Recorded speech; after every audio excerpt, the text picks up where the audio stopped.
La détermination du chef de l'État de doter la République démocratique du Congo aussi bien d'un système de couverture sanitaire que d'un système particulier de prise en charge en soins de santé et frais funéraires au bénéfice des agents de carrière des services publics de l'État vient d'être matérialisé par la signature du contrat portant sur le recrutement d'un prestataire de services en charge de la couverture des soins de santé et de frais funéraires au profit des agents de carrière des services publics de l'État et des membres de leur famille. Cela sur toute l'étendue du territoire national. Ce contrat signé par le vice-premier ministre, ministre de la fonction publique Jean-Pierre Liaou, accompagné du ministre des Finances Nicolas Kazadi et du vice-ministre du budget Élisée Bokoumouana, permet aux agents et fonctionnaires de l'État certifiés réguliers et détenteurs d'une carte biométrique de bénéficier gratuitement des soins de santé auprès des hôpitaux concernés ainsi que des frais funéraires.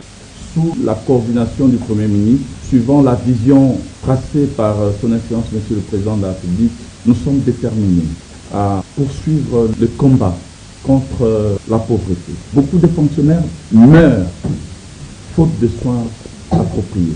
Ils perdent leurs conjoints, leurs enfants, faute d'avoir la possibilité de les soigner. Et aujourd'hui, c'est un grand pas.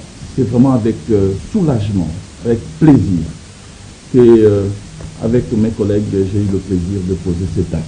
Et nous allons, dans les jours qui viennent, continuer à œuvrer pour l'amélioration des conditions sociales de fonctionnaires de l'État congolais.